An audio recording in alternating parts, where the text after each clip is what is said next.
Okay, can you hear me now? Yes. Sorry, my mic wasn't working. We're back. We're back now. Let's try that again. Now with you guys being able to hear me. We are reading chapter 8 of Your Words Destroyed My Planet. Trigger warning for mentions of suicide in speculation to how Vicaire died. It's not a lot, but be careful if that's a thing that bothers you. Stay safe and enjoy. You're at home, pacing frantically as you rack your think sponge for any favor you can call in here. You've helped people before, and you'd hope that if you really, really, really needed help, then people would help you in return, and saving the ass of your best friend in the whole universe is the best cause you can think of. You should have done something more before this, because clearly the breakup was too hard on him. He was driving himself to distraction with this Dave business. First the arcade and now the funeral. You should have done something. Trezzy won't tell you shit, and you'd know better than to threaten her given her job. Talking shit changes when the two of you aren't kids anymore. Threatening your friend if he doesn't tell you what happened to Solix is one thing. That's just an argument. But when Terezi is an officer of the law, that's a crime. And it won't help Solix if you're locked away too. Not that you think Terezi would really take it that far. She's still your friend. Going back to your hive seemed like the only sensible thing to do. You couldn't storm the captain's office or any law enforcement building without the risk of things seriously going bad. If you're at home, then at least Solix would be able to find you if his palm husk had been confiscated or something. It was better than standing by the clearing funeral, at least. You'd not been home for all that long when Gamzee saunters through the door, his formal tie undone and slung around the back of his neck, and his formal shirt sleeves unbuttoned and rolled up to his elbows. You round on Gamzee the moment he's through the door. "Gamzee, you have to help me! I don't know what to do!" You blurt out, your words almost a sob. Gamzee's eyes go wide as he takes into your blatant panic, and arms reach out for you out of instinct. "Solix has been arrested! Trezzy said she was taking him away to the captain, and I don't know what to do!" You wail. "Oh, yeah, I know." He nods and pulls you close to him. "What do you mean you know? How do you know?" You demand, banging your fist on his chest. Hey, shush. Calm down before you hurt yourself. Yeah? Gamzee says soothingly. He's not worried that you're going to do any damage to him despite you banging on his chest like that.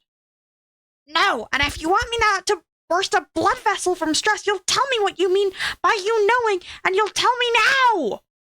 You yell. The captain wanted him for the mission, since Vicaire is dead now. Be like her to use his dumb mistakes to get him in. Gamzee tells you. "He's replacing the guy who just died? How is that safe?" You shout, but Gamzee just laughs and shakes his head. No, he's not doing his regular job, like outside fixing things. He's taking his place on the mission with us. And that's how I knew, because Nepeta had us in there, and we got told he'd be joining us. Gamzee laughs at you. You stare incredulously at him. There's no way he can mean what he said. No way at all. You're expecting me to believe... You're expecting me to believe that he's got a job as a sailor? When he already has a job? When he has the athleticism and strength of a reconstituted rolled-up fruit snack? That is what you're telling me? You scoff. Oh, I really need to, practice the Carcat voice ahead of...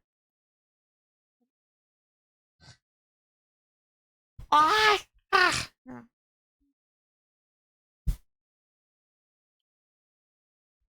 Damn if you just go for him. No, I want fruit roll-ups. Gamzee mumbles, looking around you at your little nutrition area, as if you might have a box secreted away for just this occasion. Gamzee! You snap. Sorry. I mean, I don't know if he'll be an official sailor and everything yet. No way he'll pass the test in that time, but he's getting training enough so he can take with us and fix things on planet for us.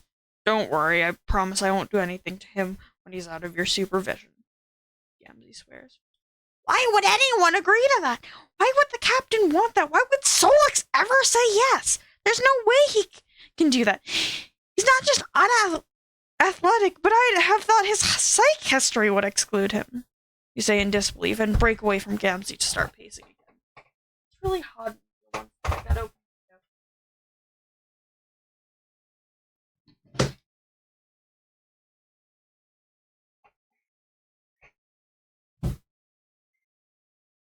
I mean, we all gotta go through evaluations before we go. Gamzee shrugs. Yes, but this is Solux. I know he's been fine for a while, but...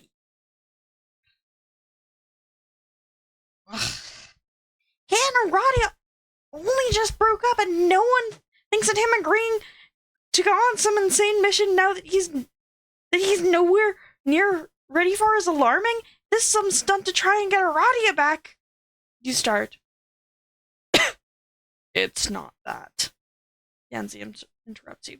Oh, then what? You challenge him. Gamzee sighs and sits on the back of your lounge plank, his feet on the seat cushions. He rests his forearms on his knees, and you're forced to stop under the weight of his stare. You know what he did, don't you? Why Terezi hauled his ass up to our captain? They're structured like questions, but the flat delivery of them makes it sound more like an accusation. He was... You falter, but that stare makes you go on. He was getting into some files about the care that he shouldn't have. Once it could get him in serious trouble, it's not his fault. He's stressed and stupid about this breakup. He lives his days, and he was so close he heard the guy die when Dave was out there, trying to rescue him. He just needed closure.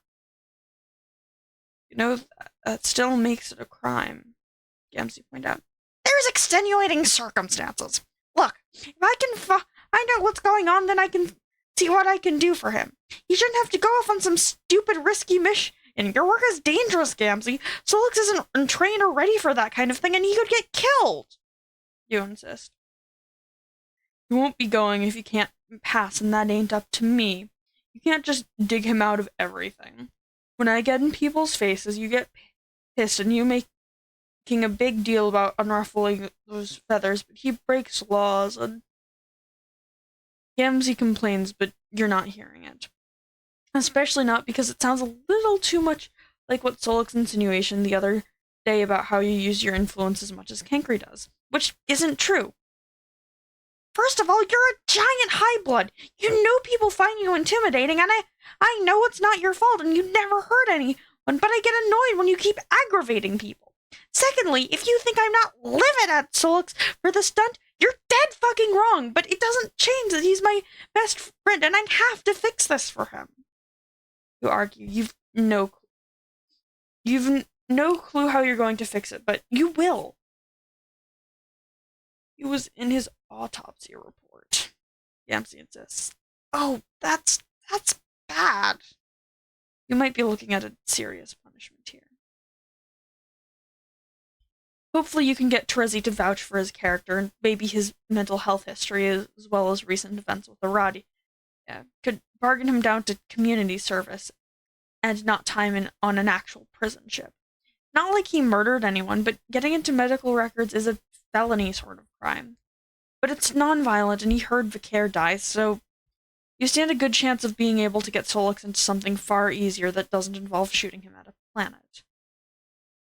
Kankri might know someone who can help, and you're more than willing to compromise yourself if it means helping Solix. There just has to be something you can do from here. Have you tried talking to him? Gamzee asked with a sigh. Yes, I have, genius, but he's offline and hasn't messaged me back yet, but oh shit, he's online now. You throw yourself onto the lounge plank and start hastily messaging your best friend. Well, you'd already been messaging him, but you're going to keep going now. Only he's still not responding. He's not answering, you say as you get up once more and pace the room. Do you think Terezi might be able to help more? I know I shouldn't message her and leave written evidence that could get her in trouble, but you think I should find her later and talk to her about this? You ask Gamzee and start to bite your claws nervously. Gamzee's expression is flat and unimpressed. There is cankry too, but I really want to know how bad this is before I do that, you add. The shadows around the room suddenly feel a little deeper, a little darker, and your pulse races even harder than it was. Gamzee draws a deep breath in, and when you look at him, he's letting it out in a calm and meditative exhale. Despite the clenched teeth, you get a flash of as he does so. The room shifts back to normal. I'm going to go get changed, Gamzee says simply and guiltily. You stand there in the main room with your palm husk pressed to your chest. You know how Gamzee feels about Solux.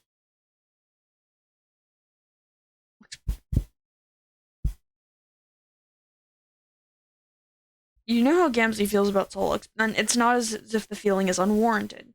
You still have feelings for Solux, and Gamzee knows it. He said you can't help what you feel and that you choose to be with him, and that's enough. But still can't be easy seeing you so wound up over Solux. Even if you're just friends with Solux, he still is your friend, and you'd help any of your friends if they were in a situation as dire as this. You know you're being honest about that. But Gamzee probably wouldn't be this aggravated if it was anyone else. Hey, I'm not in trouble now. I'm in Dave's custody. You should ask him about it. What? What the fuck does that mean? You go to chew him out and demand answers, but he's offline now.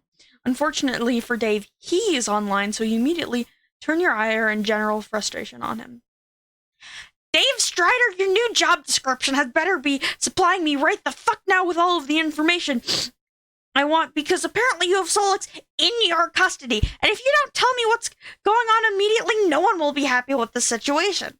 Because Gamzee has been saying that he's going on some mission with you people to some planet, and both of us know that Solux is all of the regular nutritional intake of a 4-year-old left unsupervised in a food court, and his bones are probably so brittle that you can snap him over your knee like a glue stick for roughly the same result. My point is that there's no way that can be true, because you'd be effectively sending my best friend to his death in the service of filling in for a job for a guy who just died, which doesn't give me great hope for his survival odds. So explain now! If it wasn't for the fact you speak Spanish, I'd be tempted to answer your questions in Spanish just to be contrary. Like, you come here demanding answers, but don't specify. Dave, I'm serious! I'm Dave. Wait, hold up. I need to text my dad. I think he might have felt a disturbance in the force for me doing that. He's gonna be so proud of me. Okay. Answers, now! I'm not telling you shit until you ask nicely. I'm a human being with feelings. You're gonna feel my foot up your ass in a minute. That's okay, I can wait. I mean, Soluk's medical appointment is going to take a while, so I can sit here until you play nice. Medical appointment? Mm-hmm. I hate you so much. Sorry, Jada's dibs. I will remember this. Dave, please tell me what happened with Solux. I am very concerned. Oh, he can be nice. Dave! Alright, so Solux got brought in for internet crimes, but really the captain just wanted to talk to him about the mission. She probably just wanted to spook him away from doing that again and also float the job offer to him, which is two things at once so Solux would approve. We really need his help, and I got accidentally put forward to train him so he can pass the physical. First of all, we both know Solux can't pass any kind of physical test, and second of all, do you mean that you said something done and got given Solux as a punishment? First of all, that's rude, just slandering your boy like that, and yeah, he's non-athletic, but people can learn that. Like, Gamzee passes the test despite looking like a clothes rack had a Juggalo nightmare transformation sequence. Fuck off. Secondly, your accusations are hurtful. You did, didn't you? You opened your stupid mouth and someone with more powerful than you was like, okay, then this is your job now, smartass. I will neither confirm nor deny. But back on the topic, Solix is fine, and I wouldn't put him through anything I didn't think he could do. And when we get to it, if I don't think he's going to be as safe as the rest of us down there, I won't let him go. Or, well, I'll tell Nep that he doesn't pass, and then she won't let him go. What I'm hearing is that Nepeta dragged your ass back in line. Yeah, yes, something. I know the chain of command, and it's the chain Nepeta beats me with till I understand who's in command here. Are you referencing something? I feel a reference there. You know I love old shows about space. Nothing better than people guessing what my job is like. On the subject of your job, there's no way that Solix can do that, or if he can, he's certainly not in the time you have between now and the upcoming mission. I remember how long training took for Gamzee. Well, yeah, I'm not giving him the works, I can't do that. But I can get him to a point where he can make the trip without keeling over dead, and so long as he's supervised all the time down there, he's gonna be fine. I'm not a certified sailor yet, but good enough for this mission at least. I'm not sure you can even do that. I'm getting whiplash these days from Solix accidentally telling me my job isn't hard, like I just work in some kind of courier service and it's no big deal, and you insisting that I can't possibly do my job well enough to teach someone the bare basics of it required not to die. Spinning the roulette wheel of is Dave's job easy, hard, or is he just incompetent? I didn't mean to do that. I'm just concerned. Yeah, well, I have work to do.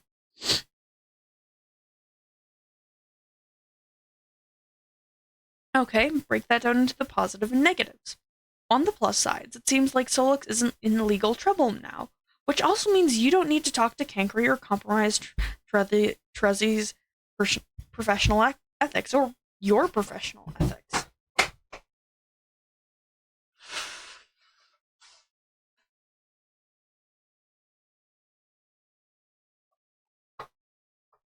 On the negative side, Solix has taken a job that you're sure can't be safe, and you have no idea why he'd agree to go through all that training when he routinely used to ditch out of gym with you in school. You've never once seen Solix exercise for fun, or even just to get healthy, so the whole why of that is a big question mark, and that's negative as far as you're concerned. You're also reasonably sure that you actually hurt Dave's feelings there. It can be hard to tell with him since he tends to play things off or just be an asshole back in return, but it's possible you genuinely upset him, and you think you just did. By the sounds of it, it's like you were the straw that broke the hump beast's back, but even so, you're probably going to have to apologize to him. Why would he do this? You need to find Gamzee and find out why. When you get inside your respite block, Gamzee has changed back into his usual clothes and is even hanging things up again, which all but demands a celebratory parade in your hive. Unfortunately, the parade has to wait because you need to talk to him. I've just been talking to Dave. He said that he's training Solix on this job. I just don't understand why he'd agree. You say more a statement than a question, but still, the mission's important. Gamzee says as he slots his shirt into the wardrobe. Oh, come on, that tells me why you'd go, not why Solix would care. You argue. Gamzee frowns a little. He rests his hand on the top of your wardrobe and turns to face you, so he's kind of leaning on it. He looks down at you with an uncertain kind of expression on his painted face.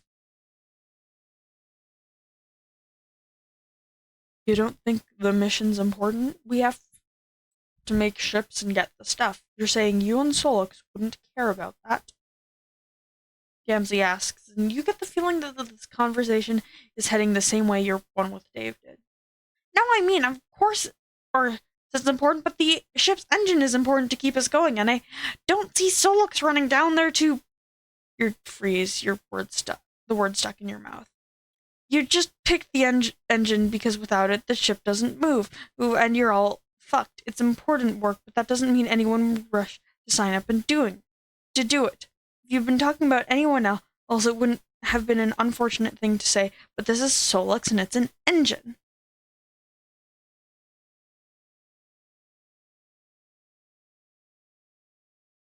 Human civilization wasn't perfect. Earth was fucked up in its own ways, but a lot of those ways were different from Alternia. They don't have psionics, so when they met trolls, they had to compare their ship engines, which, as far as you understand, essentially run on fucking up atoms for fun and profit, to the troll system, which was helmsman. You're entirely certain that had humans had psionics in their number, they would have helmsmen too, but since they didn't, the whole species reacted with revulsion, and it was one of the things that humans insisted on changing if the two species were to work together. Humans offered their tech and replacement in exchange for other technological help in return. There aren't any more helmsmen, not in the Alternian or human fleet. Pirates, on the other hand, well, it's hard to get hold of things you need for a reactor, but far easier to capture psionic to power your ship, capture or control one. You are deeply glad that that particular slip of the tongue happened in front of Gamzee and not Solix. Slowly you lower your hand from your mouth, and when you speak, you're quiet again. You know what I meant. I just don't see Solix signing up for that willingly, you say. Captain didn't make him do anything. She just explained the facts, told him why we needed him, and he said yes. Then he got made Dave's problem, Gamzee says and closes the wardrobe. No way! He wouldn't do that! I know Solux! You insist. So shouldn't I be the one asking if you've got all the answers in your pan already? Gamzee asks. You falter. You hold your palm husk to your chest and try to think clearly. I don't think he'd go just because we as a species need more ships and resources. I don't think he thinks that's a stupid thing or anything. I just don't think he considers it his job. He's never been athletic or interested in space, adventure, or any of that. I can't see him jumping at a job in a rush for that. So it's something else then. Either something I don't know about it, or it's a Radia. He could be doing this to prove something to her, but I don't know what, and there's no way that'd work. Either that, or he's gone off the deep end and is offering his unqualified ass to go up to a dangerous job in the hopes that it'll either give him a purpose or put him out of his misery, you say slowly. But he's been accepting that things with Aradia were really over. No. But he's been accepting that things with Aradia were really over, and I can't see Dave being dumb enough to buy Solix pulling some grand gesture like it was a good idea. Dave would shoot that down, Nepeta would see it a mile off too, and if Solix was trying to hurt himself, then the same applies and he'd be wasting everyone's time because there's no way he'd pass the psych test if he was clearly being reckless. You go on. Maybe it's just something else and you just don't know. Gamzee sighs and moves past you. Hoofby shit! He's my best friend! I know him! Something isn't right here! You insist loudly. Maybe you don't know him that well. I'm going out, Gamzee says, and the front door opens and shuts before you can do anything about it. Maybe you don't know him that well? You know him better than anyone. This is Solux, but Dave's not stupid. Neither is the captain or Nepeta. If nothing else is missing, then Solux is acting ways that you can't predict or understand. Maybe you don't know him as well as you thought. Your mind goes to Solix and Aradia's breakup, but the two of them grew apart without realizing it until it was too late. Have you and Solix grown apart? Their very thought is like a knife to your blood pusher. You don't want to lose him like that. You can't. But shit. You've just been going on and on about Solux to Gamzee when you know he hates the topic of Solux. You can't and won't end your friendship with Solux for him, but going on and on about how much you need to protect another guy when your Moirel is right there kind of makes you the bad guy in this situation. The two urges of going after Gamzee to apologize and trying to reach Solux over Trollian vie for dominance, and in the end you do neither.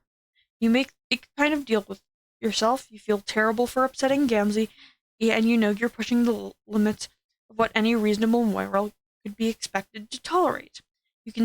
You continuing to contact Solix is unfair to Gamzee, especially as you've been assured that Solix is okay and that there's nothing wrong by two different sources. So you won't contact him again tonight, but if he trolls you then you'll talk to him. He doesn't troll you again that day.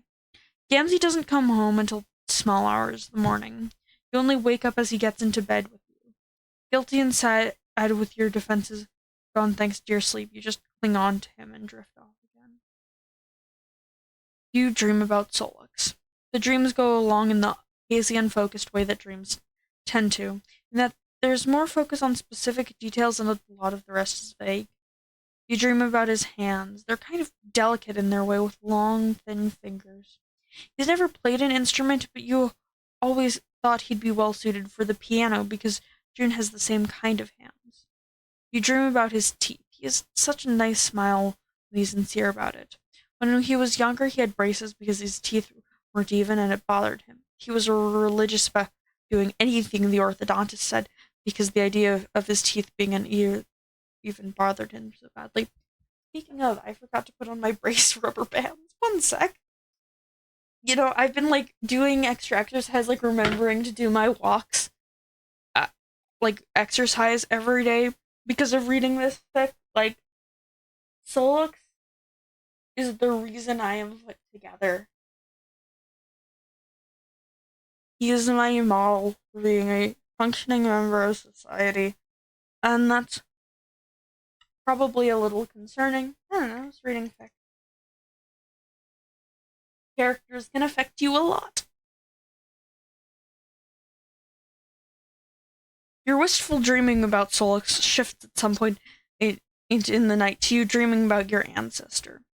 He never says anything, but he follows you just a half step behind you, never moving when you stop and looking at him, but following you after that. You're not sure if he's copying your every move or if you're following him at one point. You walk over the ghost of a planet that you've never been to and no longer exists anymore anyway. In the morning, Gamzee getting up to shower jars you out of your bizarre dreams about Signless, and you reach for your palm husk to check the time. As you do, you see that Solix has trolled you about 5 minutes ago. Maybe the noise woke Gamzee. Oh god, I think I'm dying. I hurt in muscles I didn't know I had. Dave has broken me. I'm just going to lie here, and if Dave wants me to go to the gym with him again, he can drag me there. What the hell happened? I need to pass this physical, so Dave put me through my paces yesterday, and oh god, why? Why did you even sign up for this? I have to. You don't, though. Other people do that job. People more prepared than you. Is someone making you? No, it's just... Fuck, even typing this hurts. I don't think they can run the mission without someone who can do my job. It's a big loss if we have to leave this planet. Though I don't know why the captain asked me. Me neither, although off the top of my head, I can think of a few things that excludes a few other people who'd fit the bill. Like, why not Hal? Maybe because he's had surgery? I don't know. I'm surprised they're letting you do this at all. Thanks a lot. Okay, Dave is literally trying to drag me out of bed. Trying? I have retreated to the ceiling. Pretty sure he can jump, Solux. Yeah, you're gonna bet he just got cut off from Dave grabbing him down from the ceiling. You put your palm husk face down on your bed and just lay there on your side for a bit. The sound of the water from Gamzee's shower acting as a neutral background noise. You should get up and apologize to him about yesterday, and you should probably leave Solux alone too. If he's fine and doesn't need you, then you don't need to be chasing after him like you're his Lucis. His Lucis or anything else that you aren't. You sigh and sit up and swing your legs over the side of the bed. You need to say sorry, and procrastinating won't get it done. The ablution block door is open, though you don't know why Gamzee left it that way. Not that there's anyone here but you, and seeing your Moirail isn't naked isn't super unusual for you. Gamzee was hashed with a chronic lack of shame. It's kind of funny, actually, not Gamzee's shamelessness, but your living situation. The humans have very defined ideas of how people should live. You have families, little groups of parents and children, although there is variance on that. Then as adults, they either live alone or if there's space with hive alone if there's space or with hive mates if there isn't. Beyond that point, they typically eventually move in with a romantic partner and the cycle starts again. Not all relationships go through that trajectory, and humans can be as non-conforming as trolls. But it is reasonably space efficient to have people cohabitating either as a family, friends, or romantically. Trolls, on the other hand, are a much more solitary species, territorial of their own species. At least you all used to be that way. Having to shove your whole species onto spaceships meant that the ships that used to carry a certain amount of people now had to carry more, and so trolls started doing what humans did. They moved in with their quadrants, or if not, then in close friend groups where you could trust each other. A lot of trolls opt to live with their moirail and see their other quadrants on more of a dating basis. Really, the only time it's standard for trolls to live alone is when they're kids, and it's their Lucis looking after them, and even then they try to get Lucy to parent a few kids if they can. In your case, you only had to live with Kinkery for maybe 8 years or so before he graduated and moved out on his own. Other trolls you knew were far closer to their ancestors, like Porum and Kanaya, who were only 3 years apart. So yeah, maybe it would have been weird to see your Moirail naked back before Alternia was destroyed, but now that you live together and sleep in the same bed, it just sort of happens. Movements attract your attention, and you look to see Gamzee getting out of the shower. He blindly reaches for a towel and then presses it to his face. He breathes in deep as he scrubs at his hair, and the movement stretches his rib cage and bends the stars inked onto his skin. It's solid blackwork across half of his chest, but when you get closer, you can see tiny white stars here and there in a small shuttle in the dark, with a little round window in it. He's told you before that the stars glow under black light. You prefer this tattoo to the one on his forearm. That one is a clown leaning with its elbows on a table. He faces you, and with one hand he's pulled off of his face like a... He faces you, and with one hand he's pulled off his face like a mask, and behind it is the same black ink with the tiniest specks of stars. That one unsettles you a little if you look at it too much. His other arm has a sign inked on it in solid black. Not that it's his. Or you suppose it is technically, since he has the same sign as his ancestor and his ancestor, but it's meant to be Kurlaw's sign. It was the first one he got as soon as he was legal to get tattoos. You held his hand when he got it. You don't think it hurt so much physically, but a memorial tattoo is probably more painful for far more emotional reasons. In the time you've been zoning out, you realize Gamzee has taken the towel away from his head to start drying the rest of him, and realize that you're standing there. You awake in there? He asks, his voice a deep rumble. Sorry, I spaced out. You explain. Aren't we all, man? Gamzee says with a gesture around you. Yeah, I suppose. I needed to apologize for yesterday. I was worried about Solix, but I didn't think about how that came off, and I didn't mean to just trample all over your feelings like some kind of tactless fucking buffoon. You're so good with me, and I know I don't make it easy sometimes, especially with him, and I know lots of people wouldn't even let me talk to him, and that's if these theoretical people would even agree to date me with all of my stupid conditions anyway, and you're so good, and you flail helplessly as you try to explain yourself. Breathe, Gamzee suggests as he rubs his arms down with the towel. You draw in a deep breath and let it out. Try again. I'm really sorry. It was tactless and stupid of me, and I don't like fighting with you. You apologize, and your arms flop down at your sides uselessly. All the fight is burnt right out of you. We didn't fight, Gamzee points out. No, but you left, and then I followed you to be a complete asshole, let you some more, and then you left the hive instead of fighting with me, because evidently you've got more self-awareness and self-control than I do these days. You say with a wide streak of spite towards your past self, and maybe your present self, too. Can't say it makes me super happy when you get like that, but I know what you're about. You always have. Apologizing for who you are is stupid. Gamzee says and opened the mirrored cabinet on the wall and takes out his face paint and, and the brushes that go with it. Gamzee, those are filthy. Hold on. I washed them for you the other day. Give me those. You huff and take the brushes from his hands and scuttle out to one of the hallway cupboards and pull a clean batch of brushes out from where they'd been drying flat on a shelf in the cupboard with the towels and other things that you'd carefully stored away. Here, you say quietly and offer the brushes to him. Gamzee pauses and then smiles at them. Then you. It's a slow expression, a soft and warm smile. He leans down and kisses one of your stupid, nubby little horns and takes the clean brushes from you. He doesn't say that you're forgiven, or even that he was upset before, but as Gamzee gets to painting his face, you know that it's okay now. You set the dirty brushes aside to wash later and go get ready for work yourself.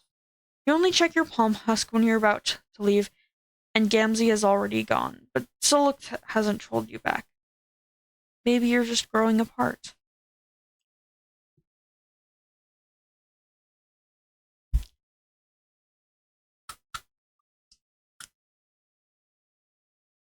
I know I put in the rubber bands, but they're making it hard to read.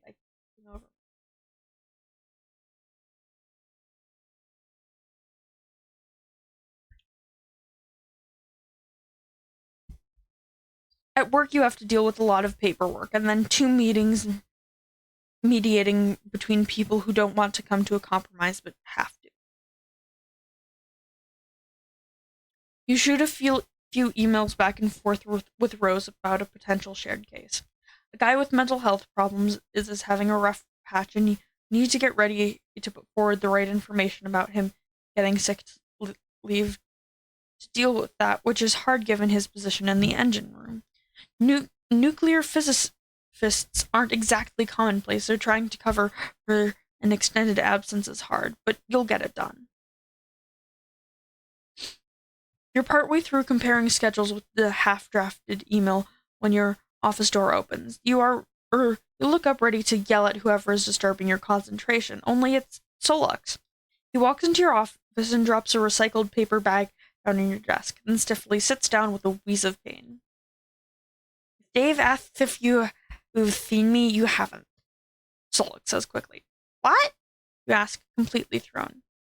I spent all morning having this stupid goddamn psych exam to prove that I'm not crazy for doing this, and this afternoon Dave wants to torture me to death. Solux groans. What did the doc terrorist say? You ask, your eyebrows creeping up your head in surprise. Wow, fuck you.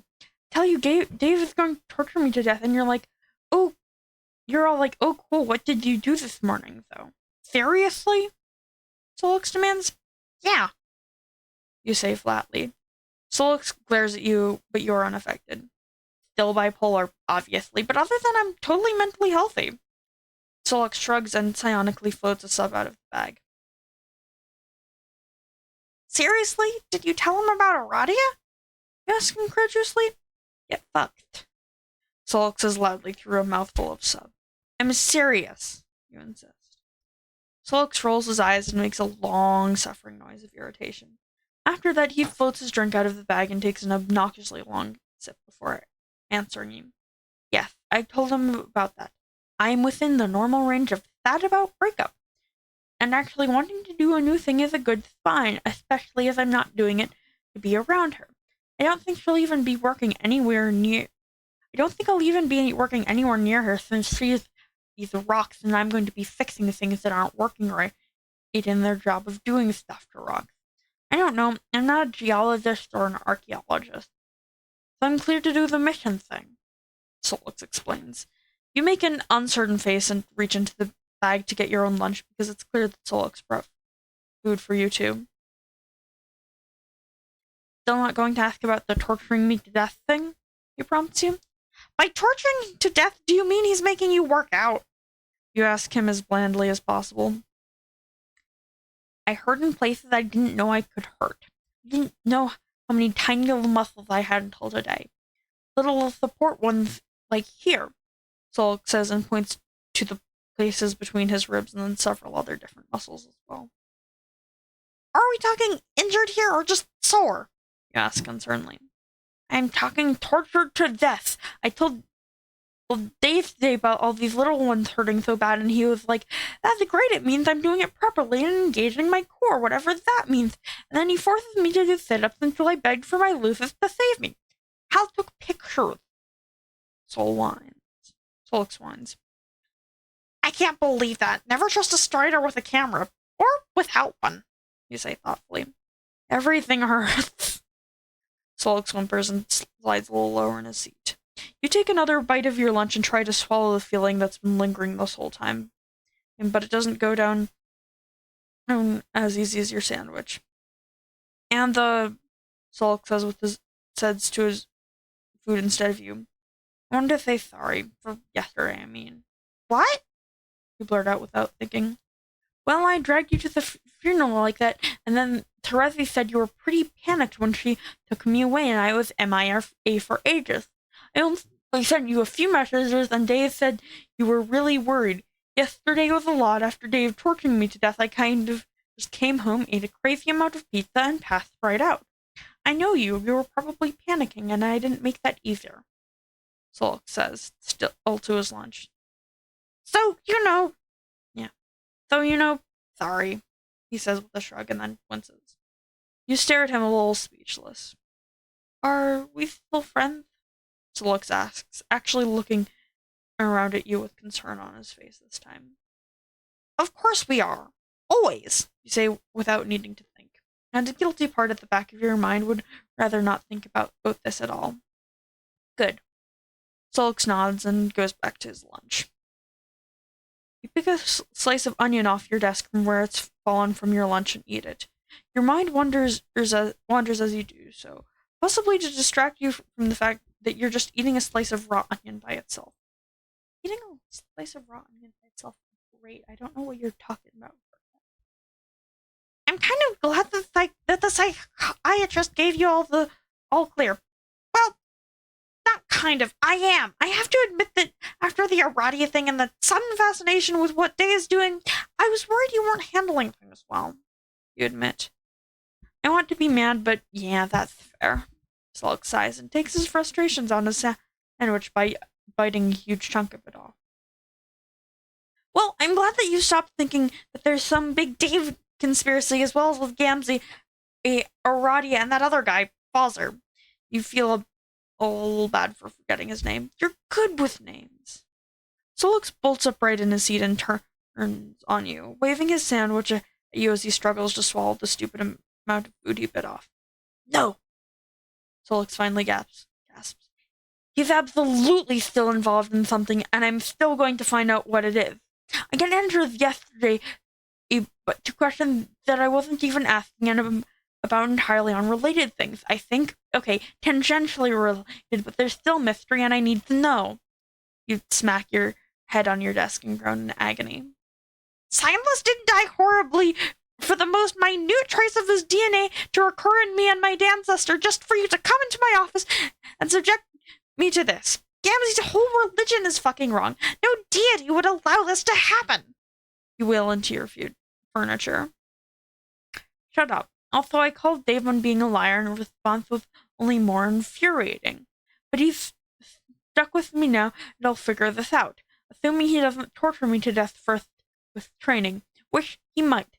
If I die, you have to flip off everyone at my funeral, and make sure Terezi prosecutes Dave for killing me. Solix insists, uncaring about the amount of agony you're in. I hate talking to you. Why do I ever do it? I hate me for talking to you. You complain as you lift your head off your desk just so you can glare at him. Talking to me is the best thing that ever happened to you. Solix retorts.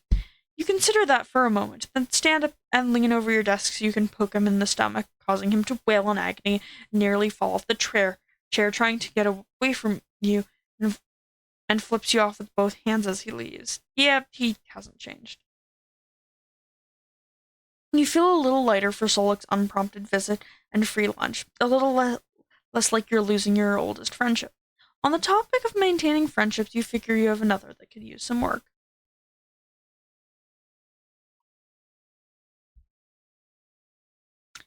Dave! Carcat? I owe you an apology for yesterday. Oh, I wasn't expecting that. I thought this was some weird, vaguely threatening bit you were doing. No, look, sometimes I'm an asshole, and I realized that I was an asshole yesterday, and I owe you an apology. So I'm sorry. I didn't mean to imply that you're professionally incompetent or that your job is less in any way, or that you're conspiring to get my best friend killed because your job is also impossibly dangerous. I was panicked and stupid. Man, you really don't have to make such a big deal out of everything. No, I do. You're my friend, and I don't want you thinking that I genuinely think that stuff. It's fine. Really, it is. And I'm not going to get your boy killed. Nepet has made it real clear that I have to train him to pass the physical, and then when he's on planet with me, he's my responsibility. So that'll be fun. Okay, but you being in close proximity to Solix for long stretches of time, does that make his odds of survival go up and down? Are you going to strangle him on some alien world? Well, I live with him, and I've not tried to strangle him yet. He's actually fine to live with, to be honest. I take less psychic damage than I do living with Rose. He doesn't interrogate my mental well-being and make notes on my answers. I mean, you know how it is two guys on a celestial body and there are rocks there. Things get crazy. I mean, would that be fucked up or what? What? Never mind. Anyway, Solix is cool and I like living with him. Oh, you're welcome then, I guess. I hesitate to say bad things about Rose because I'm somehow convinced that she'll know. Let's not rule it out. In a final effort of making peace, I want to tell you that Solix just had lunch with me after I jabbed him in the stomach for mocking me. He told me he was going to you so you can torture him to death. Oh, cool, because he was supposed to be here like 20 minutes ago. I'd make him run out of spite, but if he's just eaten, I think I'll wait. Have fun with that. Try not to break him irreparably. No, I'm going to break him in small increments so that he improves and then break him more until he can pass the test. If I break him the once completely, I'll ruin the whole thing. You gotta have the long game, Carcat. I'm very glad I'm behind a desk now, thanks. Oh, speak of the nerd, and he appears. Gotta go break him now. You don't even wear sunglasses anymore. That doesn't work. I said... Wait, no. Haha. I have no idea how to, specify that typing, but for those listening, he's, doing the... and not reading. He's, Dave put into the chat, the B and then, not an ellipse. Parentheses, maybe? Yeah, parentheses. Face, and then he put, a 1, but with the less than greater than symbol, so it looks like a little mischievous Dave face. Seeing Solix has eased some of the worry that was building in your chest and weighing you down. With your biscuit feeling far lighter, you return into your work, helping people with their problems and settling disputes. You get into such a groove with your work that it's several hours before a knock on your door jolts you back to the present.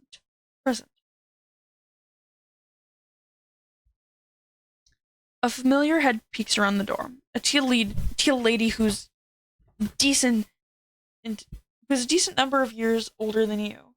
You helped her a while back with getting accommodations for her job as she slowly returned to work after a pretty major surgery. You smile and her name immediately pops into your head. Triana, how are you? Yeah. I'm fine, thank you. I was hoping you might be able to help someone for me, Triana says and steps into your office, showing the gruff-looking bronze-blooded man behind her whose hulking body is taking up the whole doorway. I'll try. What's going on? You ask. Sweetheart, come on. Carcat listens. I'm telling you he'll help. Triana urges the man gently. I doubt it, but fine. The man mumbles and walks into your office. Triana closes the door after him and then sits down primly in the seat next to him. Carcat, this is my mate's monotone. He's been having problems getting through to people lately, and he was telling me all about it, and I know that if anyone can help, it's you. Triana says, her voice soft and understanding as always. You're making it sound like I'm breaking down crying at work. That's not it. Monati huffs. Well, how about you tell me what the problem is yourself, then? You suggest and start to type his first name into your Husktop. Monati scrubs at the back of his head with a large hand and sighs. You know about that guy who died, right? Care? Monati asks. Yeah, of course. I didn't know him personally, but my Moirel's a heavy sailor, so he knew him. If it's grief counseling you're looking for, I know some very good people, you say. No, it's not that. Well, look, I run PPEE. It's my department, Monati says. That's personal protective engineering equipment. They deal with respirators, gloves, spacesuits, anything that a person wears that protects them. Triana explains for you quickly. You nod and pull his file up on your system. He's in charge of a good number of people, and it's not a private forum. This is core ship work, same as yours is. All right, go on, you prompt him. Supposedly, the guy died because his helmet came off. That's a big fucking problem. They're not meant to do that outside. It's kind of the whole point. Yet everyone's getting told there was some error on our part. But there's been no investigation. No one's come to talk to us. There was nothing. I've not even seen his suit. And with any sailor who's been out there for more than a little bit, they get accustomed to stop things like this happening. I've not seen Vicare's suit since he died, Monati tells you. Is that unusual? I know deaths like this aren't common. From what I heard, it's being treated like a freak accident. But if someone died or was hurt with your gear, would you get it back? You ask him thoughtfully. Yeah, we would. If there's a problem with the suits or a weakness or well, I need to know. I need to know if it was just one part that slipped inspection and either find who inspected it and messed it up or put a new check in place for those inspections so it doesn't happen again. If there was a bad batch or some tech, I need to know what else those parts are in. And is every other suit a ticking time bomb or not? Monati shouts. His gestures wide and angry. That's concerning. What have you done so far? Where are we here? At here. You ask, and Monati stares at you. Everyone else I've talked to just says that it's fine and that these things happen, that I should let it go. You're not going to... Monati trails off and glances at his matesprit, who is wearing a look that very clearly conveys, I told you so. Are you kidding me? No. Let's say it's all fine and so one's worked out that whatever happened doesn't involve your department. Not being allowed to see that for yourself is a huge mental burden to put on you for zero fucking reason. You're right. If it was your department's responsibility, then you need to know. And if it wasn't, you need the weight of a man's death off your mind. My guess would be that someone in the chain of investigating that just forgot to cross a T somewhere, and you just didn't get notified, and they're now acting like you have been, and you're badgering someone about a closed case. It's dumb, but it happens. You assure him. Monati nods a little numbly for a moment. When he speaks next, his voice is quietly. I tried talking to our HR person, Galir, but he said it was a matter for internal investigations. It's not him, and he couldn't get access. If there was a problem, I'd know. So, I get lost. I tried talking to external maintenance, the people who were responsible for the work Vicare was doing, but that he said all of his stuff went to the emergency department. I talked to them, and they said they can't tell me where his stuff is because I'm not next of kin, privacy laws or whatever. But likely that law enforcement dealt with it. I tried talking to law enforcement, but because it's not my property, they won't help me. Nani says, sounding hopeless. You think for a few moments, trying to work out your best move here. Okay, up front, I'll say that Galir probably was right in the sense that no news is good news. My guess would be that someone has already looked at the suit and worked out it was something that has nothing to do with you. But I'm going to look into this for you because if I was in your shoes, that'd drive me shit. I've maggots for not knowing.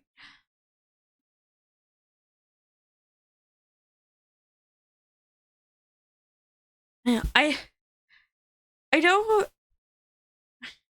I know a few people in related departments that might help me out with this. I've got some friendly faces here and there, and I think if I spend a few hours on this, I can dislodge whatever information was supposed to go to you and didn't. You tell him. You're going to look into it? Nazi asks in surprise. You wonder how stonewalled he's been up until now, or how heavily this has been weighing on him. Absolutely. No matter what happens, I'll keep you updated on what I find. You nod. Thank you, I really appreciate it. Nazi says quietly. Thank you so much, Karkat. Triana says with a smile. It's my job, don't worry. Is everything all right with your work now, Triana? You check. Everything's just fine. Thank you for asking. Now, if you don't need anything else from us, we'll get out of your hair. She says and stands. I've got everything I need for now. You tell them both. The pair thank you gratefully, and Minotti has that look like he's still amazed that you listened to him. It always hurts you when you see that. Everything was fine and he was worrying over absolutely nothing. It costs you $0 goddamn. Why am I turning British? It costs you $0 goddamn to listen to another person and take their concerns seriously. You look at your now shut off store and consider your next move. Move carefully.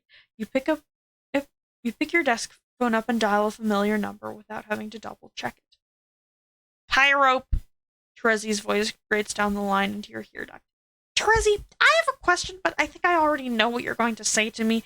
But just on the off chance that you can be really helpful, I have to ask. You're saying. Okay. What's the answer you think I'm going to give? She asks. I think you're going to say, Karkat, I'm criminal law.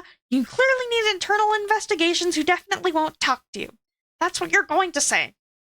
You answer her and lean back in your chair a little. That does sound like something I'd say. What's the question? Terezi asks in that hissing little laugh she does. You know, the dead guy, I think something went sideways with the investigation into his death. I've just had a guy from PPEE, the people who make the suits, and since his death is being treated as some failure of that they want to know what they did wrong, so they don't kill more people. But he's not heard anything, and whenever he tries to reach out to find out or get the suit back, he gets stonewalled. Can you help? You ask hopefully. Karkat, I'm criminal law. You clearly need internal investigations who definitely won't talk to you. Everyone is really touchy about the case, so I'd suggest you drop it. Terezi advises you. That makes you pause. Why are people more touchy about its death than usual? Is something off about it? You ask her slowly. I didn't say that, Terezi tells you firmly. Terezi, a man died. My Morrill and several of our friends are going out in these same suits. If there's something wrong with them, you start. If there was something to know, then it would have been filtered down to the people who need to know. If your person doesn't know, then there you go, she says. Need to know basis, I guess. Right. Terezi. So, did you need to know? Or do you just know that you can't know and that they definitely won't let me know? That they definitely won't let me know? You ask her after a moment's pause, and you're very gratefully that you're out of cane drubbing your distance for a moment. I know that it's not a criminal matter. I have actual work to do, Karkat. Terezi says bluntly and hangs up on you. Ooh, she doesn't know, and she's annoyed about that.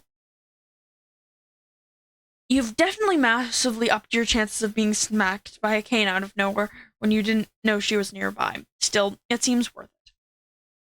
For the sake of it, you call up internal investigations and get stonewalled just as you thought you would. HR gives you a lot of reach, but classified is still classified unless you have very good reason to find out. Internal investigation hasn't done anything provably wrong that Monote could register a complaint about, and you need that kind of complaint to get any serious teeth to sink into internal investigations. They just blandly suggest that if you come back when you have a cause to look through their records, but assure you that they've done everything properly and know they won't check for you. So, no help from Terezi, no help from internal investigations. You could try emergency services, but patient confidentiality will just slap you in the face and you'll get nowhere with that. You need inside information and you have an idea about where to get it.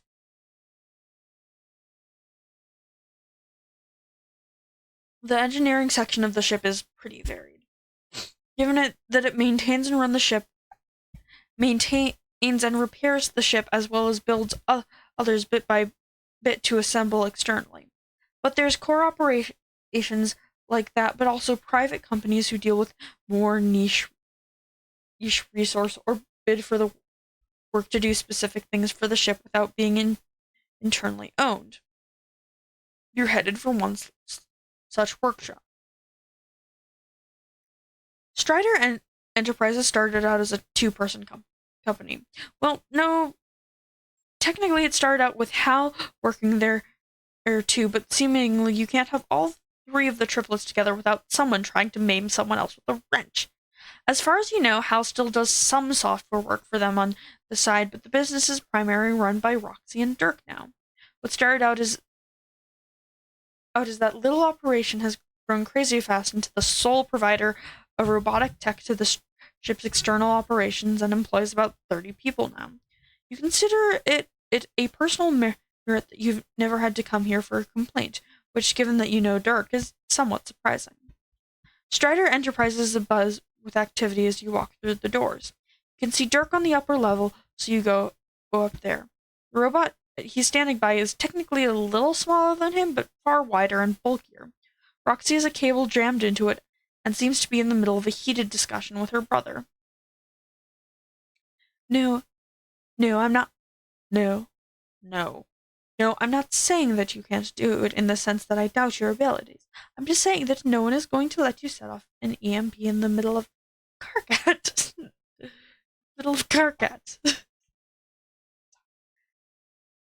Dirk cuts himself off as he sees you. Sorry. I don't know why this. Let me restart. No, I'm not saying that you can't do it in the sense that I doubt your abilities. I'm just saying that no one is going to let you set off an EMP in the middle of Karkat. Dirk cuts himself off as he sees you coming. Set what off in Karkat? Oh, hi, Karkat! Roxy looks around the machine at you. I definitely didn't hear whatever you were just saying since it's very loud in here, you state flatly. Oh, good. What's with the visit? Dirk asks.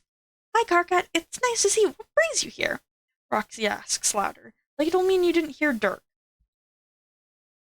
I need some information from people technical enough to know what I'm looking for. You explain. We're kind of busy preparing for the upcoming mission. We don't really have time for chit-chat, Dirk says bluntly. Yeah, except if I can't find out the answer to this, I'm not sure how safe the upcoming mission is. You say, and that sure as hell gets their attention. What's wrong exactly? Roxy asks and wheels over to you on a small rolling chair that she sat on.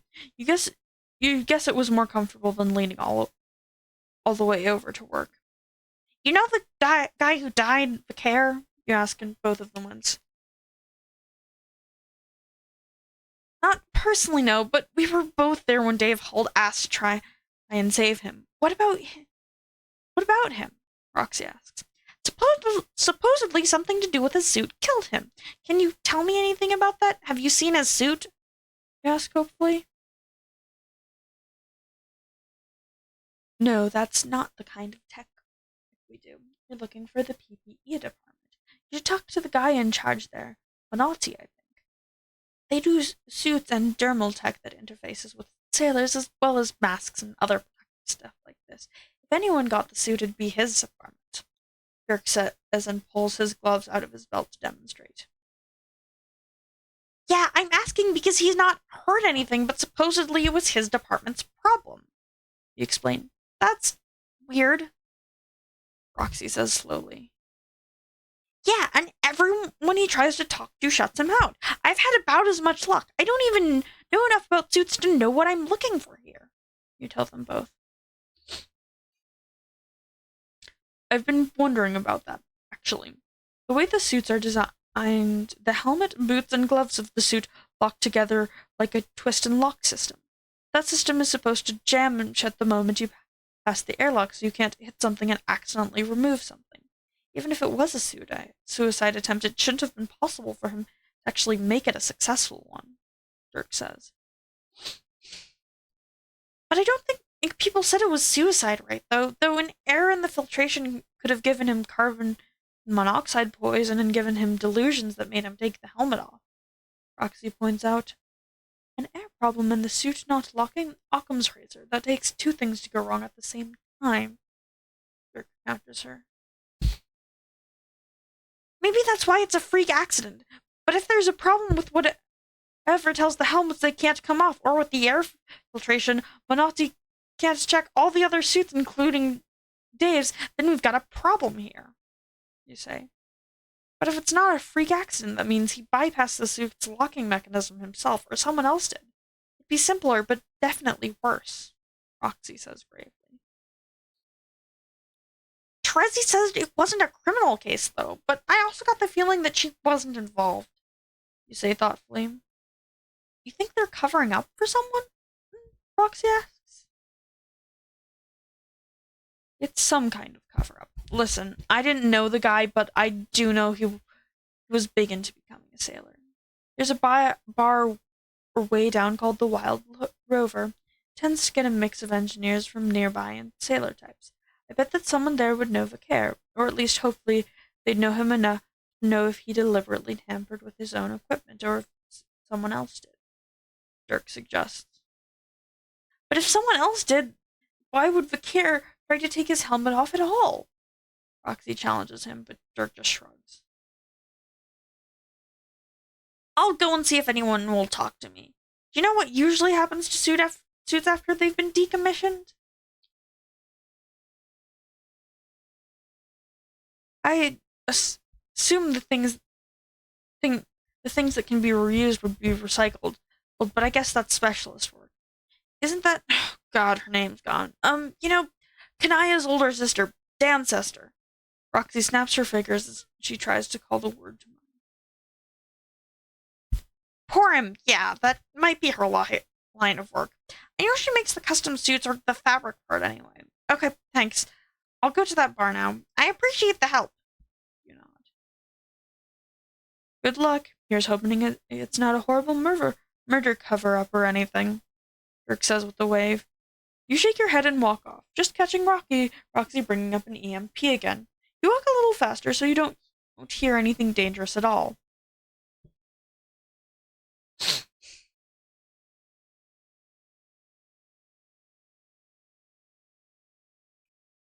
You find the Wild Rover easily enough. Dirk gestured to the direction pretty clearly, and it's not like there's an awful lot of social spaces down in this part of the ship. On top of that, you can hear the place from a good way away. They're blaring a lot of loud music, but it sounds like the kind of songs Gamzee sings sometimes. Ducking inside the bar, you find that the bar is a unique mishmash of troll and human. Not just in the patrons, but in terms of the decor. There's things stuck to the walls here and there that you're pretty sure are relics from Earth and Alternia. As you walk to the bar itself, you notice that the bar as a whole is on average representing an inverse bell curve on the hemo spectrum. There's loads of warm-blooded trolls, a small spike in ceruleans, and then just purples. It's not like things are totally better from where your ancestor was around, but it's a little odd to see a group this diverse without any midtones to balance it out. Odd.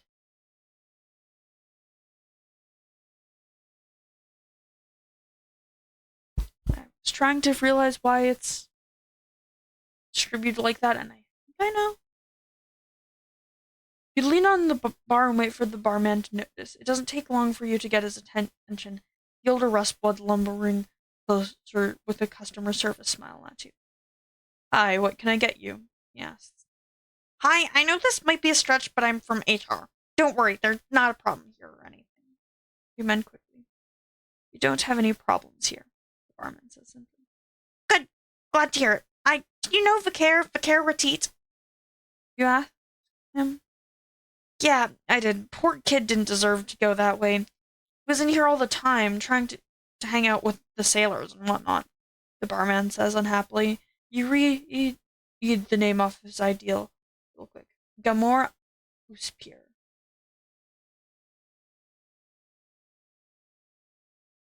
How'd that go down? You ask, treading the line between tactful and probing. Him dying or him being here? Gamor asks, raising an eyebrow as he does so. Both, you say, and you're certain that somehow, somewhere, Solix must have got a tingle up his posture full. It was a shame when he died. Like I said, he didn't deserve to go that way. We've got pictures of him up on the wall there. People don't mind him hanging around. It wasn't like that. He assures you. So he was well liked? No grudges with anyone? You check? No, nothing like that. Look, what is this about? He asked, setting his hands on the bar so he can look down at you intensely. Your eyes flicker over his forearm. There's some kind of mark there. A scar or something? But it's looked like it's in a design of some kind. Gamor seems to notice you looking and leans forward, one arm crossed over the bar so you can't see his arm. I'm just trying to find out what happened, is all. You answer innocently enough. I'm pretty sure Coopram is in here somewhere. He was there when it happened. You'd want to talk to him. I think he's out back. Let me see. You stay here. The bartender tells you and heaves himself away before you can say anything else. The bar seems to meet the back wall and then go further back to what you'd assume is a storeroom of some kind. Why, Coopram, who you know works with Solix and liaises with the sailors, would be back there, you don't know. Suspicion makes the back of your neck tingle, and despite being told to stay where you are, you follow the barman in the direction he left, but on your side of the bar. As you get close to the wall, you see there's a door there. It's made of some paneling, and it's made from the same paneling as the rest of the wall, with so much visual clutter on both. You could hardly make out the edges, but it's there. Before you get too close, your way is suddenly blocked by a tall, purple-blooded troll you've seen from pictures and videos that Gamzee has taken and sent you over the years. She's friends with him, but you've never met her. You think her name is Chahut. You can't see her ID with how long her hair is and where her horns hang, which is technically against regulations. Your ID should be visible, but you're not going to call her on that right now. Hey, I think I know you. You're Gamzee's little diamond, aren't you? She asked, her body in the way of the door. I am. Hey, can I get back there? You ask, nodding in the direction of the door she's blocking. Back where? Jahud asks, playing dumb. Back through that door you're blocking, you say and point at it. Oh, that's employees only. Jahud shrugs. Really? Gamora just said that Coopram was back here, and I'm pretty sure he doesn't work here. Also, I'm HR, so technically I work everywhere. You point out. Jahut leans in close, and you can feel it. The shadows getting deeper and longer. She's trying to voodoo you as subtly as she can, but you're well aware of how that works. You stand your ground and stare her down. It's not that it's not unnerving you, but you're not backing down. You're pretty sure that if your ancestor would have seen this situation, he'd approve of your bravery. Especially as it's not your death sentence, since it would have been back in his day. You can almost feel him at your back as you do your best to outshine Chahut's voodoos. She jerks back a split second after the door behind her opens. Gamora looks at you disapprovingly as he walks back to the bar on his side. Are you gonna get your ass out of the way or what? A gravely voice asks from behind Chahut. She steps back out of the way and you can see two gold bloods. One of them is Coopram, and one you don't know. She's clearly lost her sight to void rot. You said you wanted to ask some questions about the care or some shit like that. Is that right? Coopram asks. Yeah, I got a few questions, you tell him. What are you, a cop? The rather disheveled woman behind Coopram says as he squints somewhere to the left of where you're standing. No, I work for HR. I'm not a cop. I just need to ask him questions. Can we sit down? You suggest there are tables in the bar in this bar. Fuck cops, the woman says instead, and Cooper rolls his eyes at her. You can't just say fuck the cops. What do you have to offer the cops to make them fuck you, huh? Cooper challenges her. The last time I hinted romantic attraction to a cop, she hit me in the face with her cane and then licked my eye to taste the failure. So good luck with that. You tell her and wince at the memory. The black-eyed troll snorts and doubles over laughing at your misfortune. This is Follicle. She's a gross trash bag of a troll, an embarrassment to trollkind. She's my Moirel. Cooper explains and ignores the way she backhands his chest for his insult to her. You lead the pair to the table and all sit down. Make sure you're not staring at Follicle. Besides it being horribly rude to do so, you're going to guess she has the same attitude to being blind that Teresi does. So, about Vicaire. You start right as the barman comes over, drinks for all of you, despite you not ordering anything. What about him? Cooper asks you back. Let's start off with what he was like. Do you have any friends, quadrants, anything? He asks. He was kind of a weirdo, really obsessed. No, he was kind of a weirdo, really obsessed with flying. Follicle answers first. That's not, I guess yet. He was nice. We're going to be repairing stuff together in the next mission, but we weren't friends or anything. Not that I hated him either. He was you know Jake, right? Cooper asks. Yeah, he's my friend's brother, and now he's married to another friend's older brother. I was at the wedding. I know the guy. You nod. He was kind of like him, like bright, and friendly, didn't shut the fuck up about stuff, but he was fine. No one hated him or anything. I don't think he had any quads either. Cooper tells you. That's interesting. Did he have any close friends? You ask? If he was like Jake, then there's a chance he could have had the same problem with friendships. Almost everyone likes Jake, but Jake has very few close friends. It's kind of hard to get to know the real guy. I don't know. We weren't that close. Cooper shrugs. Right. The barman said you were there when Vicaire died. Can you tell me what happened? You ask. I wasn't there. I was monitoring his comms, and I got Dave to check on him. Not much to say. He was there, and then he died. Cooper shrugs. What was he saying, or what did you hear that was so unusual that made you get Dave involved? You ask. Cooper sighs and hesitates, and then instead of answering, he picks up his drink and takes a long, slow sip from it. You don't need Teresi's detective skills to spot someone's stone. I don't know. He was communicating about what he was doing as you're supposed to, and then he just sounded off. I don't really like thinking about it. Cooper says evasively. I can understand that, but what do you mean he sounded off? Were the comms not working right? You press him? No, that was all fine. Cooper answers. Did he sound like he was high or drunk, under the influence anyway? You go on. He wouldn't have done that. Follicle scoffs. Okay, but did he sound that way? Other things can cause that. I'm not accusing Vicaire of anything here. I just need answers. You insist.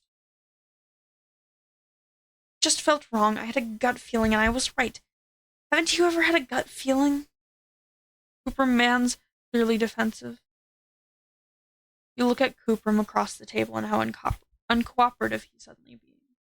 You're not looking around the room, but you get the distinct feeling that a fair few people are watching this exchange.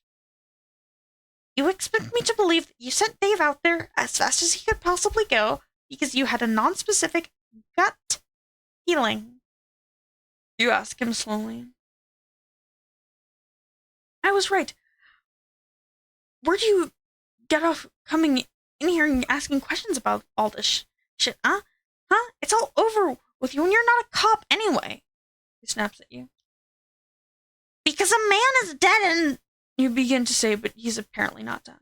And that sucks, and he shouldn't have been out there. I know. But I can't do shit about it now. And we've already got Slokes to take his place, so it'll all be fine and you can get lost. Cooper snaps. You pause. Cooper is sparkling from how wound up he is, but dropping Solok's name right in there got your attention. Solix isn't taking over his job. He's not going outside the ship and repairing things like Vicaire did. He's just going on the next mission, and that's if he passes the test. Why would you bring that into this? You ask him with a frown. Fuck off, loser. Cooper snarls at you and marches towards the back of the bar again. Hey, real quick, does Cooper work here? You ask Follycool before she can follow her angry Moira away. Follycool gives you a genuinely puzzled look and shakes her head. No. What? What kind of stupid question is that? She snorts and walks off. A pair of them go through that partially hidden employees-only door.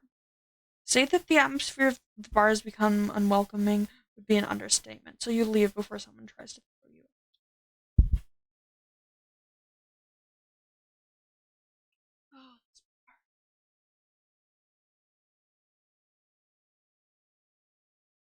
It looks like you can write murder off of your likely conclusions. It's possible that someone tried to kill him, but the worst thing that anyone seems to have to say about Vicaire is that he was eager to do his job.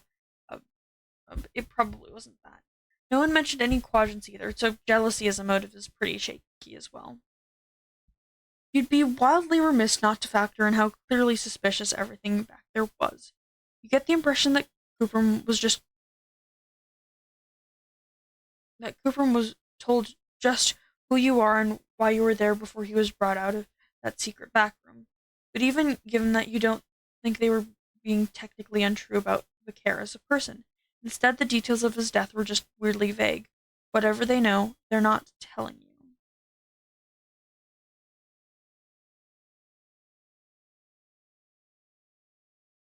You have no hints as to why Vicaire would be deliberately killed, and no indication that he'd take off his helmet on purpose. But even if he had done that, there's no obvious reason he should have been able to.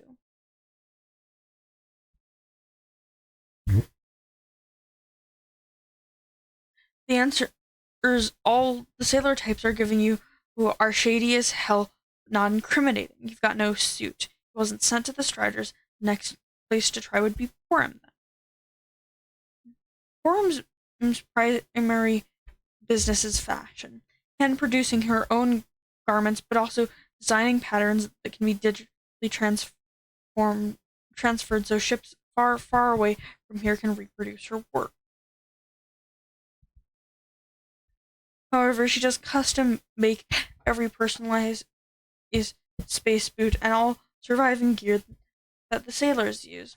There are standard space suit sizes that are used in an emergency and are stationed at every airlock, but for anyone who needs them with any regularity, they get a custom fit.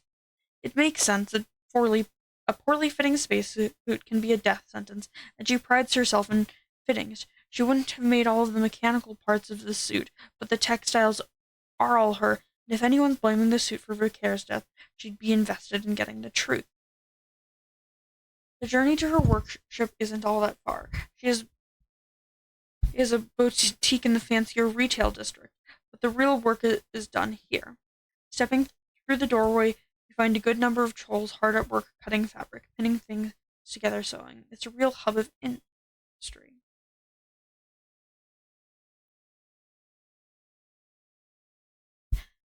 Can I help you? A human woman with long, straight black hair asks.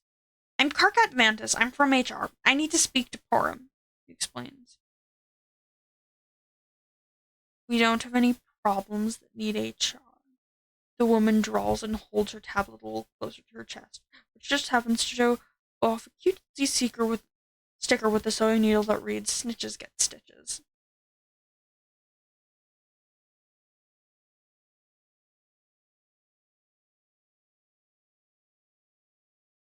Oh boy, you should probably talk to Porum about whether or not you need to come back here in a professional capacity. I need to speak to her. You repeat yourself. Miss Merriam is far too busy to speak to anyone without an appointment, and I know that you do not have an appointment, the woman says in the voice of every popular girl bully who ever existed in shitty teen movies. You stare her down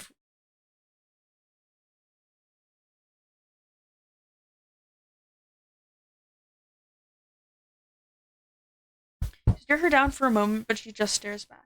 With a sigh and a roll of your eyes, you shoot Porum a message saying you need to see her about a possible problem with some work she did, but you can't get up to her right now because of...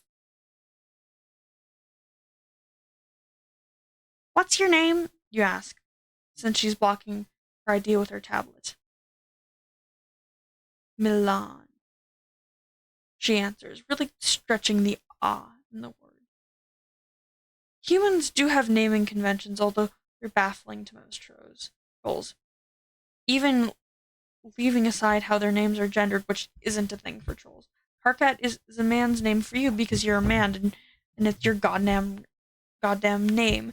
But Rose is pretty much exclusively a female name, although there are some exceptions. Humans have a habit of giving either names of significant religious or mythological figures in their faith, or names that have previously occurred in their family, or both. Like, take Dave, for example. I told you that his family has a tradition where the first boy in each generation is named David or Dave. Apparently his uncle was a Dave, his great-grandfather too. It skipped a generation because they only had girls or something, and obviously that rule didn't technically work out with Dirk and Hal, but it's still a tradition. Then there's humans who are like, yes, I shall name my child after a place that no longer exists and I have never been to either. Humans, honestly. You finish your message to Porum saying that Milan won't let you pass, so if she could come rescue you from this situation, that'd be great. The message done, you shove your palm husk away and wait.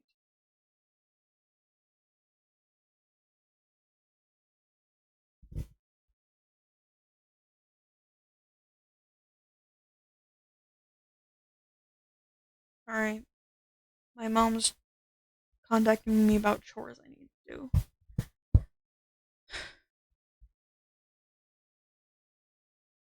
Humans, honestly. You finish your message to Porum saying that Milan won't let you pass, so if she could come and rescue you from the situation, that'd be great.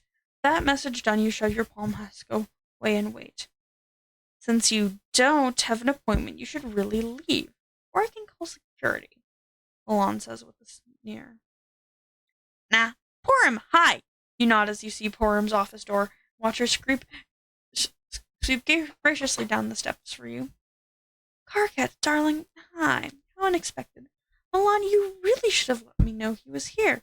Come with me, Porum says with a smile. She slides her arm around her shoulder and pulls you away with her as Milan watches with an affronted show.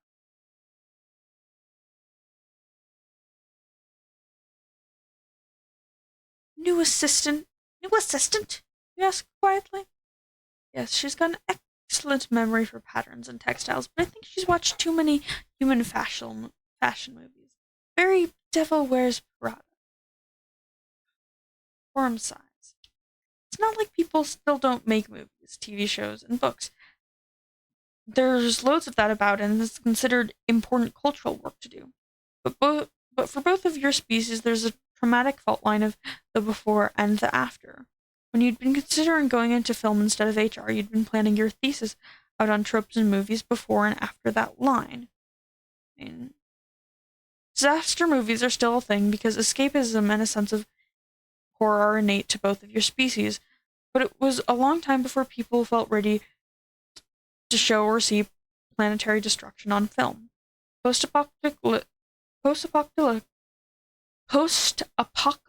movies still exist as they did before, but they're less gritty survivalism and the horror of mankind as they were before when zombie movies were a big thing with humans. Now it's about its connection and hope, saving what you can. It's fascinating. You know the movie that Porum is referencing, and the idea of those fictional but nonetheless realistic lives, but but nonetheless realistic to some lives that were portrayed leaves you in a kind of starry-eyed wonder. It all seemed so innocent. Even Porum, who lives for her art and her craft, is part of the effort to sustain your species, to keep up the escape from the cataclysmic end chasing you all. But once there were people whose whole lives were just fashion. Movies from that time period are precious, both historically but also in the sense of naivete that you can never yet get back. Even though those movies are old, they're still watched in the pursuit of a kind of pseudo-nostalgia.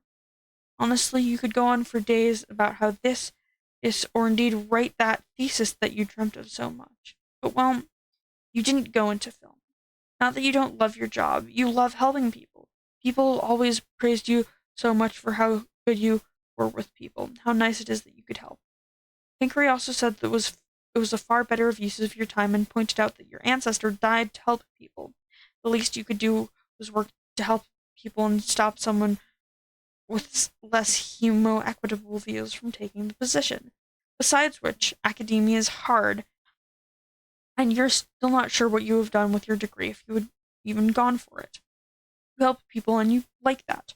Right now, you have a job to do, even if it's not technically any of the jobs you have waiting for you on your desk. Coram leads you into her office and shuts the door. She gestures for you to take a seat on one side of her desk, and she sits down on the other side.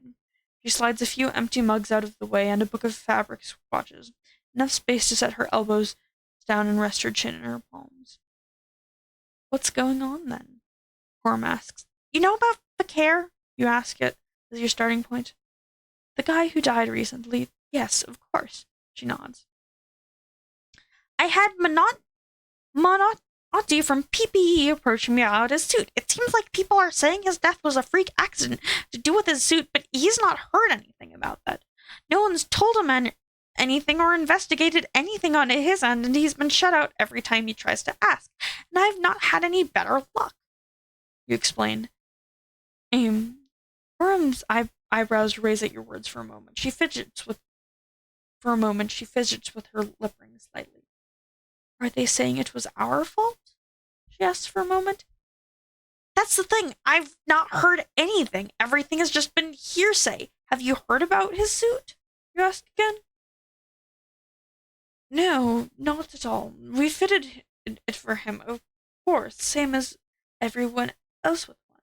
I've never had any safety problems, escape checks at all. If my work got a man killed, I wanted to know about it. Surely I would have heard, Coram says with a deep frown on her face. I'd hope so, but it doesn't seem like it. You guys check them regularly, right? You ask. You're pretty sure Coram's teams are involved. Not me personally, but yes. For a suit used for external maintenance like that, the wearer runs their own checks before and after each use. Between wears, they're handed to keep them safe, and someone from Monotti's side checks the tech parts between uses. Every 24 hours of use of time, someone here checks the fabric parts since they suffer less strain than the machine parts. Hold on. Coram types directly into her desk display husktop and then projects a window up to you. See? The care suit was checked a few weeks ago. He should have only had 10 hours of wear since one of my team checked the parts of his suit, she says. And you haven't seen the suit since then? You question her, although you suspect that you know the answer. No. We never see suits when they're decommissioned. Fabric for spacesuits has to be virgin fabric. There is no recycling and seam ripping there. It's airtight. You can't just poke holes in it and redo things. You also don't want to reuse the fabric because if someone's worn it on another planet, it might not be safe for people to be there. Who knows what the foreign contaminants will do to the recycling?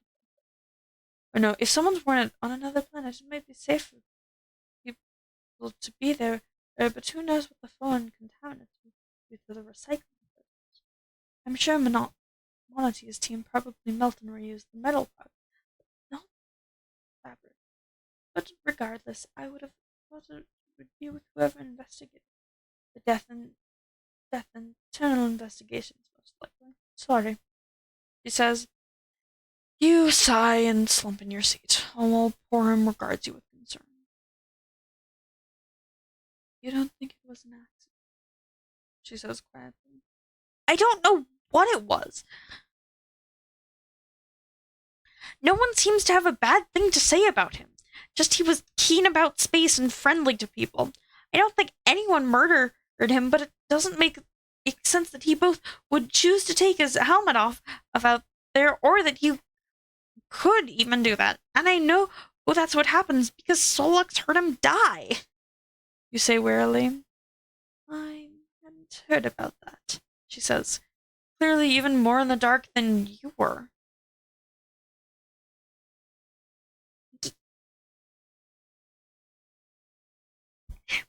Yeah, keep it to yourself, though. I can't get any straight answers on this, and it smacks way more of people hiding something than just a form not being sent to the right people, which is what I have thought this was at first. All of that means I have to go have a conversation that I really don't want to have. Thanks for talking to me, Porum. You sigh and get to your feet. What conversation are you going to have? She asks wearily. I'm going to have to ask Nepeta if her people are covering up the circumstances of a man's death. You tell her grimly. Porum looks pretty horrified for you, which is understandable. You're horrified too. Technically speaking, you shouldn't be able to get where Nepeta is. You don't need authorization. Well, no, you need authorization. In order to get authorization, you need a good reason to be here, which you technically don't have. However, Nepeta's office and the war rooms are through the same security checkpoints as Disciples Place, and the staff there are more used to seeing you and waving you through without a second thought. In their defense, you're normally not the type to bend the rules quite this much. As you knock on the door to Nepeta's office, then enter without pausing, you do make an effort to avert your eyes from whatever planetary information is currently being projected at the table that Nepeta and Polypa are facing. In fairness, even if you did care about whatever planet that is, you lack the skills and knowledge to say anything more interesting than, that sure is a planet. Nepeta dismisses the projection in a hurry and scowls at you. Carcat, you can't be here, she insists. I know, but I need to talk to you privately. It's urgent, you say. Nepeta flounders for a moment, exchanging a look with a clearly unimpressed Polypa. Eventually, she seems to decide in your favor as Nepeta grabs you by the arm and pulls you out of the room, across the hall into a vacant meeting room. This had really better be important, Nepeta tells you. She missed the chance to stress the paw sound. That she must be really annoyed. This is about the care, you say simply. That's not any of your business. Not to mention a closed case that you don't have clearance to be poking around in anyway. I wanted to not believe all this I'd heard about you asking people questions about it, Nepeta says with a frown. The fact that people are reporting back to her definitely puts another tally in the cover-up theory. The head of PPE came to me. PPE came to me. As far as he knows, his tech somehow killed Vicaire, and he's heard nothing to the contrary. That's driving him crazy, and I don't blame him. He's not seen the suit or gotten any report on it, and no one I've talked to can come up with an answer for why Vicaire died in the first place. If the suit was faulty, that's one thing, and Minotti needs to know about it, but that still doesn't explain why Vicaire took his helmet off, you tell her. And who told you that he did? Nepeta challenges you. Right, that's not information that's officially out. 2 different sources that I trust. I'm not saying that you have to put all this in the news or anything, but if there's a fault in the suits, that's the kind of thing that needs to be shared with the right people, you insist, waving over Solix and Dave as your sources there. Everything is dealt with. It is a closed case, Nepeta says flatly. But the people who made his suit know nothing about how Vicaire died, and the whole case is weird as shit, you argue. I didn't ask for your opinion on the case.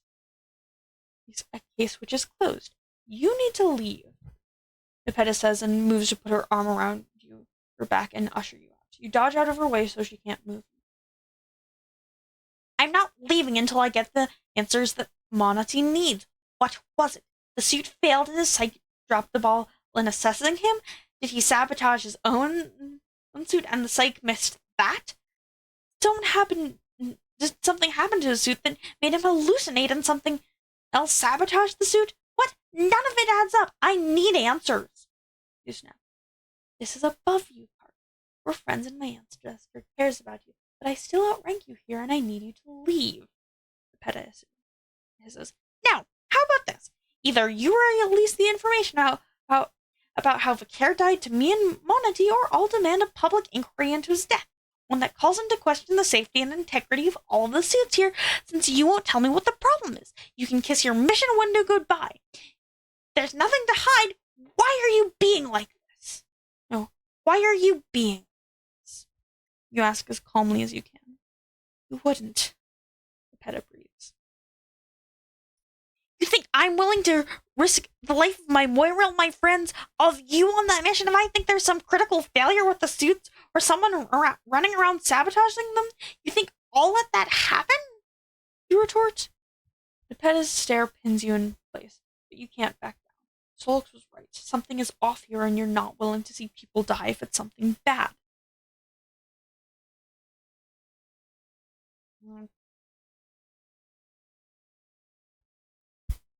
Not willing to let her risk people's lives for some resources from some rock you can get at basically any planet you pass by. There's nothing special about the next planet. You know Nepeta, or at least you think you do at least. She wouldn't risk lives like that for no good reason. Monotony and whoever at PPEE should have been told whatever they needed to know. If they haven't, I will see what I can say. Nepeta says quietly, her expression still sealing. That's all I wanted. That's all he wants. You tell her. Good. Now get out. Nepeta orders you. It's not a request, and you've pushed your luck enough. You leave before you're thrown out and return to your office. Your thoughts weigh heavy on your mind, as well as the burdensome thought that you might have damaged your relationship with Nepeta. When you get back, you shoot Monotti an email and tell him that hopefully he should hear something soon. Then you bury yourself in the work you probably should have spent the afternoon doing. You send Gamzee a message to let you know that you're working late and not to worry about waiting for you or bringing you dinner back. You'll sort yourself out. Several hours past your shift, Minotti sends you a message to let you know that he got the report back and everything is fine. He's exceedingly grateful and goes on for an embarrassing length of time about his mate Sprit that said that you're good, but he hadn't truly believed her and how thankful he is that you took him seriously. So, when you ask him to send the report to you, he forwards it, without question. You lean back in your chair and read the report. Care died from asphyxiation due to being exposed to space. You knew that. You already knew that. There was a faulty part in his suit that was leaking carbon monoxide. This led to delusions and him mistakenly removing his helmet. They suggested it was repeated exposure to carbon monoxide that led him to inadvertently damaging his suit and failing to check it in properly. The carbon monoxide poisoning was so acute that it caused his death between checks. There are no other parts from that batch of respirators on that ship, and the ship staff are already in a consultation process to decide how best to stop this happening in the future.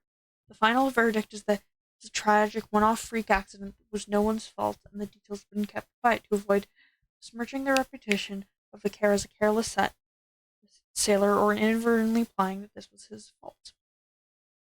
How convenient. You switch everything off in your office and leave. Instead of taking the train back home, though, you instead get in line into Solok, then Strider's hive. You knock on the door and it's Dave who answers, his hair still wet and his white shirt sticking into him a little. Hey, Kat, are you here to... Dave falters as sudden screams from the background interrupt him. No! Hal yells, half clamping onto the arm of the lounge plank as he desperately mashes buttons on the controller. On the other side of the lounge plank, Solix is perfectly still aside from his fingers flying over the buttons. His eyes are narrowed behind his glasses as whatever intense digital confrontation is happening goes down. He's got a towel slung around his shoulders, and he's so focused that he doesn't even blink as water drips off his hair and onto his glasses. Are you here to watch the nerd showdown? Dave continues. Not exactly. You say as Dave steps back to let you follow him into the hive. You're not winning at this, Solok says in a slightly detached voice as he jams the buttons on his controller. Suck my dick. Oh, no! Hal slumps back in defeat as the console declares Solok's the winner. Let Solok's moving, you said. It'll be fun, you said. That there's way more nerdy yelling now than when Rose lived here. No fewer psychological attacks and unsettling insinuations, Dave says flatly. I can ask Rose to coach me if you want, Solix offers with a smug grin. Nah, man, the relationship where I school you at shit is just fine. You can't go around getting other striders to school you, Dave retorts. Certainly not Hal, Solix snickers. I will have my revenge. He grumbles. Well, can I borrow Solix so you can plot your revenge in peace? You ask. Solix's eyebrows raise in surprise. It's pretty weird for you to demand to have a conversation with him in private, especially without telling him in advance. Sure. Hey, Dave, continue crushing Hal until I get back, Solix says and tosses Dave his controller. Please, like that'll happen. Hal smirks at Dave, who suddenly seems to be taking this task seriously. You wince a bit for Solix as he gets up in clear and obvious pain. Ow, ow. He hisses. Gotta keep moving or you'll seize up. Keep stretching too. Dave advises him and steals Solix's newly vacated seat. Yeah, come on. Solix leads the way to his new room, though he's clearly stiff and sore. Has Dave been pushing you too hard? You ask worriedly as you close the door behind you. I heard in places I didn't know I had, but it's fine. What up? You seem pretty intense. Solix asks as he looks over you. I need your help, and I'm serious as it needs to stay between us. I don't want you telling anyone about this. You promise? You ask. Solix is looking at you, wide-eyed and worried. He nods immediately, agreeing without hesitation. Anything? What's wrong? I'm getting really worried here. Did something happen? Yeah, kind of. You say and rub your neck. Harkat, if it's this important, you know I'm not going to give you shit or judge you or fly off the handle, Solix assures you.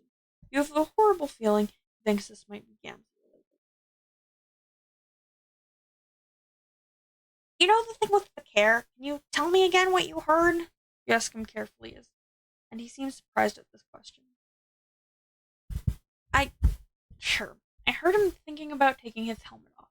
He was thinking weird shit about space and wanted to be out there or something. He wasn't scared. Even when he was dying, he wasn't. He saw Dave coming for him, but there is no way Dave was going to get him. Solix answers you. Did he sound high or drunk? Were his thoughts off like that? You press him? Kind of. I don't have a lot of experience hearing people die and knowing if they were drunk or out of their mind on drugs, but generally people think, like, it's not exactly how they talk, but you get what I mean. His thoughts were weird as shit, and he was clearly not in touch with reality. A normal person has their helmet come off and they'd lose it in a panic, but he didn't.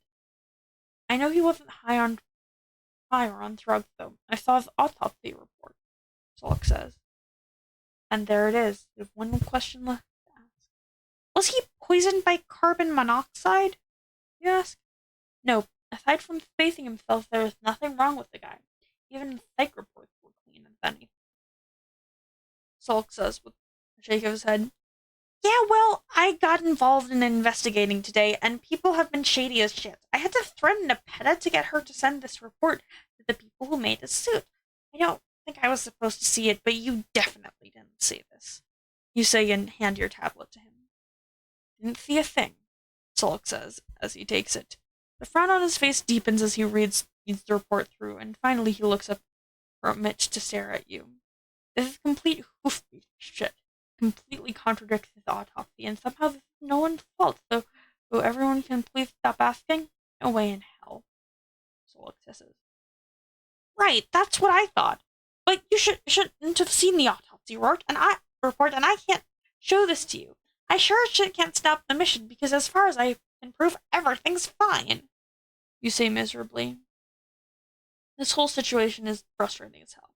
There's absolutely nothing you can do about it, and honestly, you don't understand what could really be going on here. The whole case makes no sense at all. Solix hands you back your tablet and smiles. Then we need more proof. Proof we can actually stand behind and not should I hack my way into and got caught. The mission's going to go ahead, and you can bet I'm going to be checking my stuff carefully, but I'm more than happy to be your inside man. No one's going to talk to you, but if I pass the physical test, then I'll be one of them. Solix says, conspiratorial. Yeah, that sounds like a plan. You say slowly. Solix grins at you, a competitive sparkle light in his eyes, and you know he's pleased to have you with him on Team Conspiracy. You're supposed to be the voice of reason here, but it's not your fault that it seems like he was right for once. Whatever is going on, you're not going to be left in the dark. You're going to drag whatever this is into the light. See it for what it really is. Well then, chapter end. Next chapter is Solux. So that was fun. My throat really hurts from doing the Carcat voice. Maybe I should see if I can figure out something that doesn't burn the insides of my throat off. But, you know, it's for the art TM. I see a lot of people showed up, although I don't know if anyone's here anymore. Thank you all for coming, and I hope you have a good evening, or whatever it is, whenever it is, whatever time you're watching this. So, good night.